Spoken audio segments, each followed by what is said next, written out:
Right, morning everybody. Welcome to today's meeting of the Higher Education meeting. We're going to convene right now.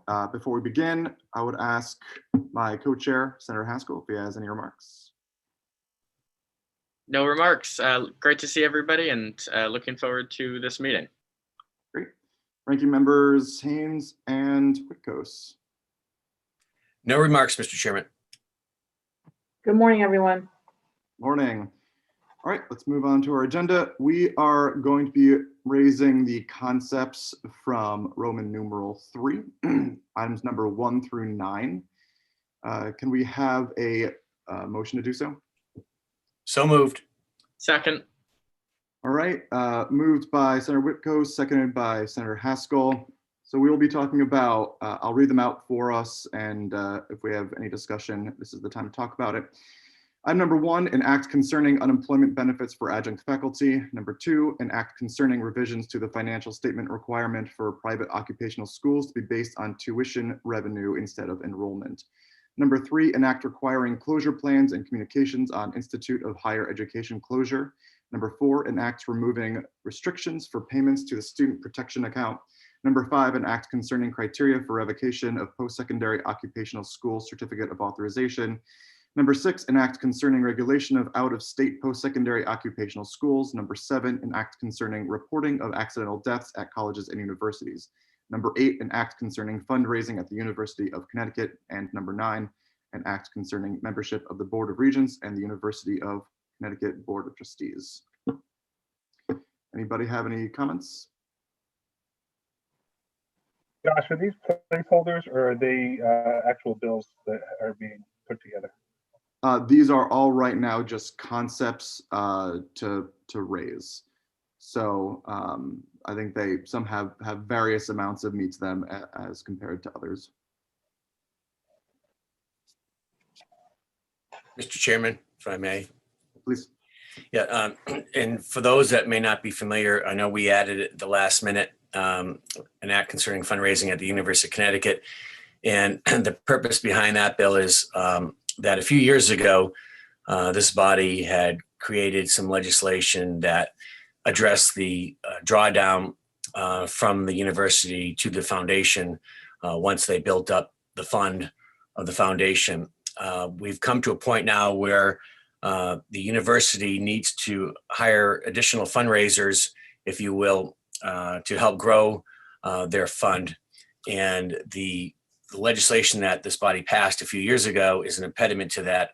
So I know there are folks in this committee that have been communicating with both the president of the foundation and president of the university to come up with a solution to make sure that we don't impede their ability to do that. It's at a minimum of 5 to 1 for every dollar spent, $5 is received, and language will be coming out that reflects the allowance to continue, but also to provide metrics to make sure that if they don't meet their guidelines, then there's implications. So, but the public hearing will give you all the opportunity to ask those questions, but I think it's the right step in the right direction. Thank you, Mr. Chairman.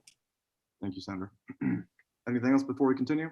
So, Senator, is there language behind that? Or once again, is this just a concept and a placeholder?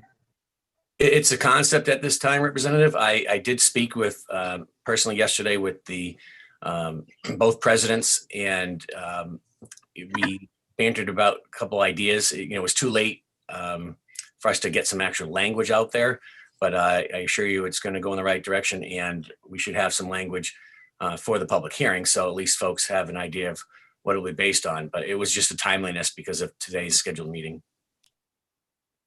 Okay, and just for the record, I generally don't vote for legislation that doesn't have anything to back it that I can read, so I will flag it with no vote if it's a consent calendar, but I would love to hear it in a public hearing.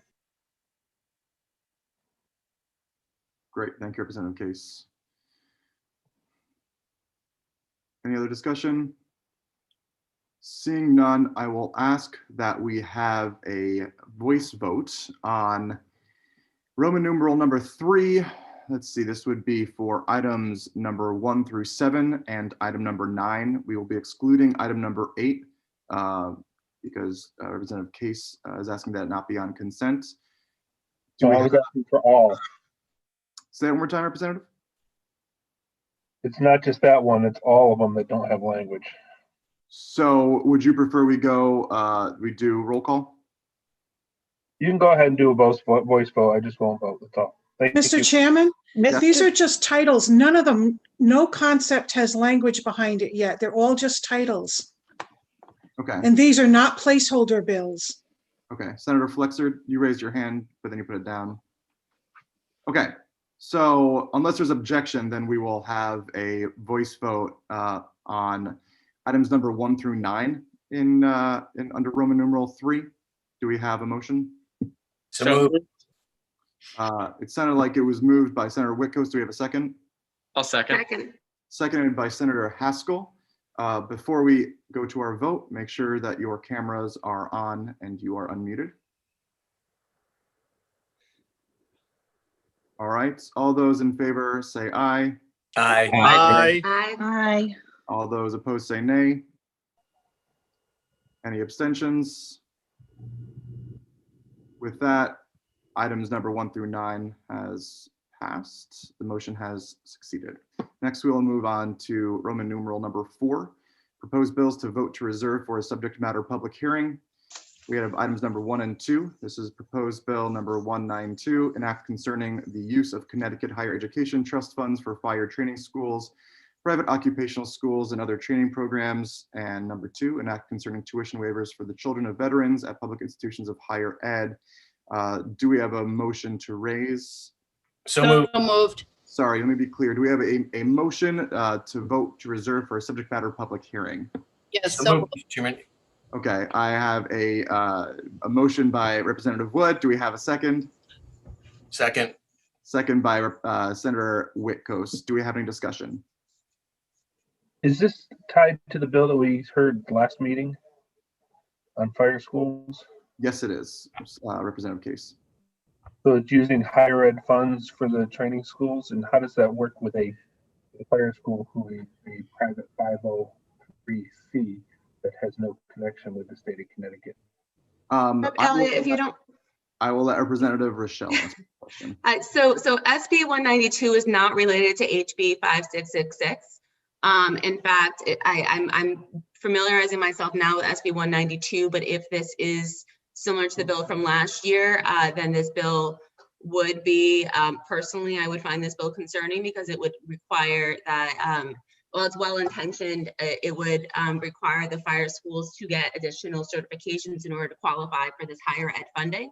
And the position of the State Firefighters Association last year was that this funding, these additional certifications may not be in the best interest of the fire schools. So while it, I would allow it to go to a public hearing, I'm one of the people who would want to indicate on record that allowing it to go to public hearing is not an indication of support of the bill at this time. Mr. Chair, Yes, Co-Chair Haskell. I would just want to give the committee a little bit of context. This bill comes to us via Senator Formica, and it was granted a public hearing in the 2020 session, as I recall, but did not ultimately move forward. We would like to hear the bill again, understanding that some members of the committee may ultimately decide to vote against the proposal. Great, thank you, Senator. Seeing no other discussion, I would ask that we have a motion to vote to reserve under Roman numeral 4, items number 1 and 2 together. Do we have a, actually, no, we already done that. So now we are moving on to a voice vote. So if you are ready, please unmute. Please take yourself off camera. All those in favor say aye. Aye. Aye. All those against say no. Any abstentions? With that, the motion carries. Next, we have Roman numeral number 5, items number 1 through 4. These are proposed bills that we're voting to draft. Number 1 is an act establishing a tax credit for providers of clinical nursing experiences. Number 2, an act concerning fee waivers for veterans attending public institutions of higher education. Number 3, an act establishing a micro-credential pilot program. And number 4, an act requiring institutions of higher education to provide student debt information. Do we have a motion? So moved. Senator Whitcos moved, and Representative Haynes seconded. Any discussion now? Seeing none, let us vote on these 4 items as one. We are going to give you a moment while you take yourself off mute and turn your screen on. All those in favor say aye. Aye. All against say no. Any abstentions? All right, the motion carries. The next meeting will be Tuesday, February 16th at 10 o'clock. And do we have any of the final comments before we adjourn? Mr. Chairman, the next meeting, is that what we'll be doing at that meeting, just so the folks are aware? I think we'll be doing a little bit of what we did at this meeting, unless I'm wrong. We're just raising concepts, or are we going to? Senator Whitcos, that's what we're going to be screening after this meeting about. Okay, all right, thank you. Great. Thank you, Senator. Thank Okay, you. might it be a public hearing? We don't know yet. We're- No. Public hearing next Thursday. We won't meet the 5-day statutory requirement. Okay. Yep. Thank The you. public hearing's next Thursday, and it should be in the bulletin today. I sent it all out yesterday. Thank you. All right, we will keep votes open for 2 hours. It is 10:12 now. We'll keep votes open until 12:15. Senator Representative Elliott, Yeah. we're screening at noon. If Yes, we could have the attendance at 11:30 so I can get off my seat before screening. yes. I've had 2 cups of coffee. Okay, we will keep votes open until 11:30 a.m. Mr. Chairman, Yeah. can I ask a question? Is it possible in the rules that maybe an assistant clerk could stay on the line, because we have so many different committee meetings going on and public hearings? Sometimes if we're limiting it to an hour, because I don't want to tie it just to the clerk, but if we have assistant clerks, maybe they could take turns monitoring that to give our folks the opportunity that couldn't be here today to jump on just for attendance purposes. Senator Whitcos, unfortunately, we've discussed that with the clerks and IT, and it doesn't work with the recording because it's recording through my laptop at my house. So question, when we're in session, in real live session, we are able to leave a public hearing from another committee and run over to the clerk and record our votes, and that's not recorded on camera. So I agree with Senator Whitcos. I think there should be, I know there was a situation last week where votes were closed after half an hour, that's untenable. So I think there needs to be some. Last week, it was actually like about an hour and 15 minutes that it was open for. Leadership has decided that we have to keep it on YouTube Live for the votes to have transparency. It's not, clerks don't want to do this. No, I know, but there's in a regular session, when we're not doing it virtually, we are able to run out of one public hearing into another to see the clerk to record our votes. And Yes. that's not done televised. There's no recording of that. It's just strictly verbally between the clerk and the legislator. So this is a similar situation. Why do we have to record it? I just think there should be a little more leeway. We on have the time brought- frame. That's the end discussion. I record it or not is not the point.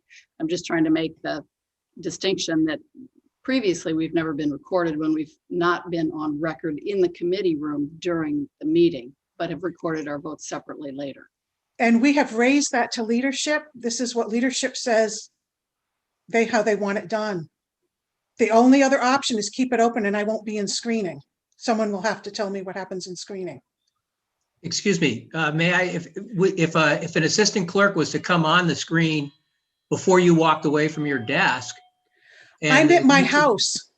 Right, but they could still be on the same screen with you, right? They wouldn't show can't up on YouTube? control, they can't control the recording. The recording's controlled from my laptop in my living room. Right, so Madam if you left it running and somebody else came in, like any of us, Senator Haskell, I don't know, it's just a question. We have Representative Haddad and Senator Haskell. I defer first to Senator Haskell.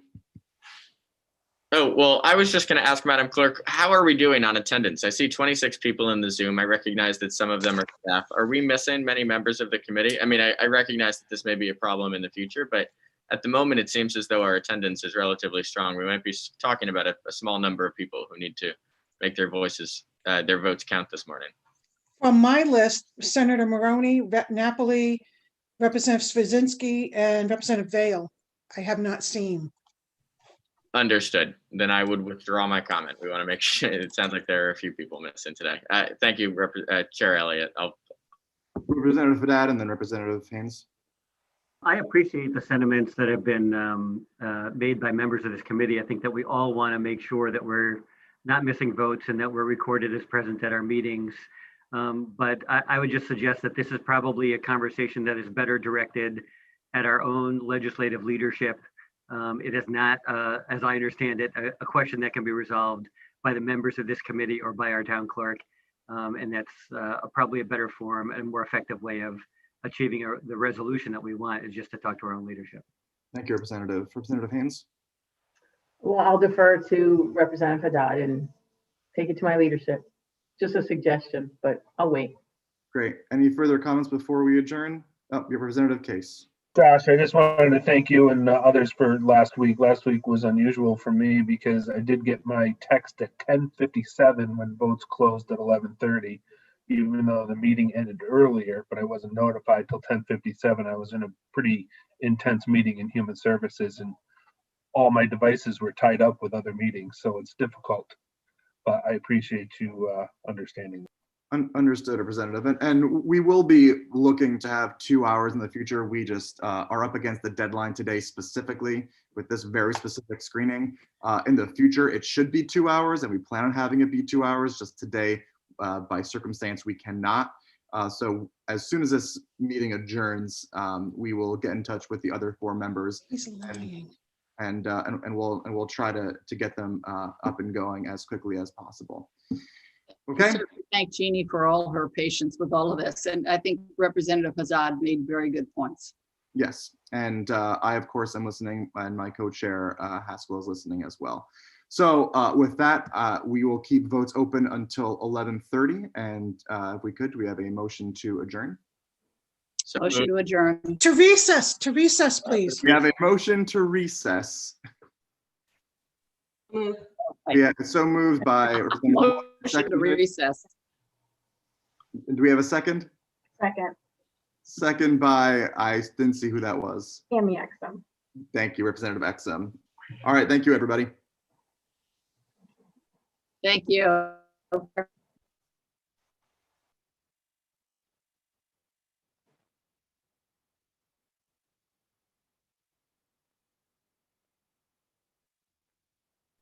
Gina, did I miss any votes? Good morning, Representative Stallworth. Good morning, how are you? I'm fine, thank you. How are you, sir? It's Good. just attendance today, and I Okay. got you here. Okay, all right, Thank you kindly. Okay, bye-bye.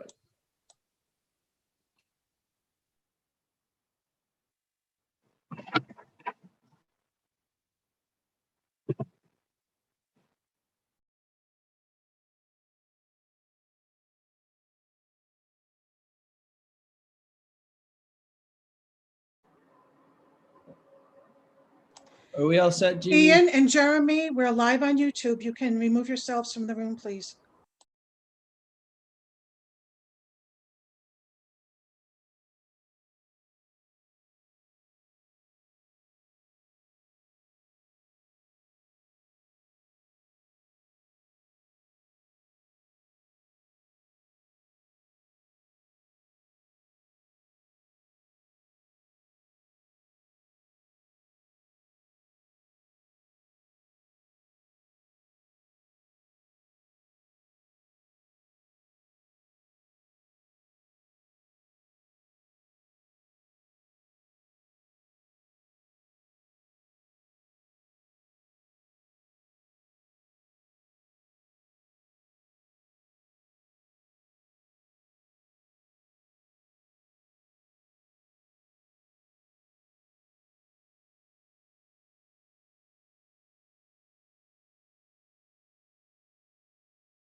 Good morning, Senator. Whoops.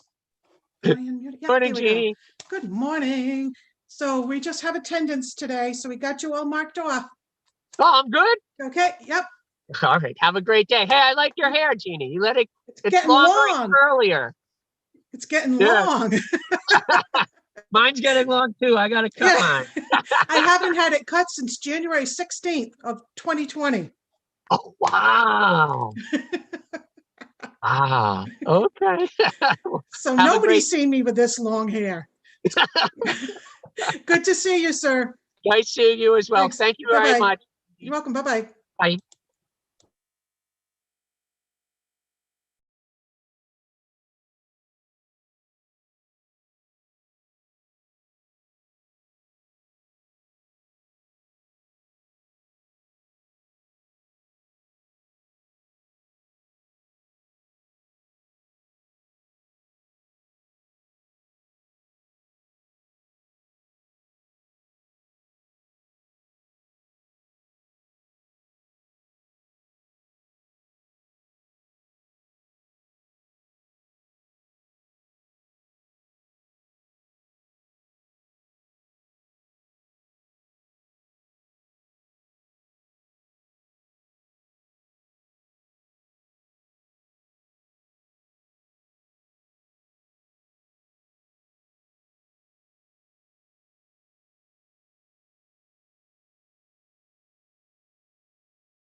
Good morning, sir.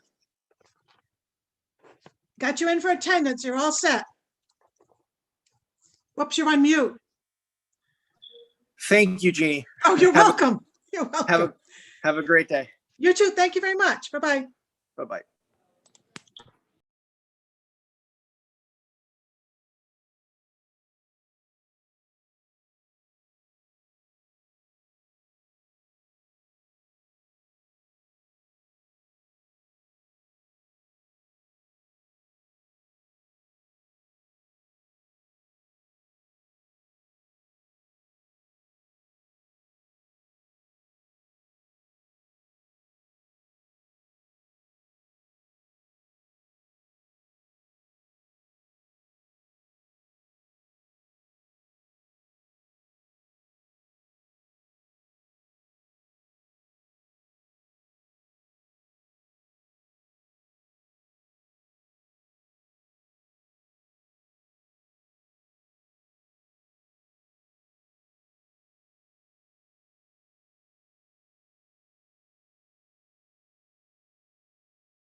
Hello, Good morning, sir. how's it going? I apologize to make you do this extra work. I was in two No. of the meetings, so I'm sorry. It happens, not a problem. I got you for attendance. That's what counts. Okay, Checking you great. off Thank you. right now. Thank you very much. Appreciate it. You're welcome. Have a good Have a nice day. one. Bye-bye. Bye-bye.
Hello. Morning, sir. Good morning. Sorry I'm so late, but Oops, I can't hear you. can you hear me now? It's just for attendance today, so I'm just marking you in, okay? Thank you Thank you. kindly. Good to see you. Yep.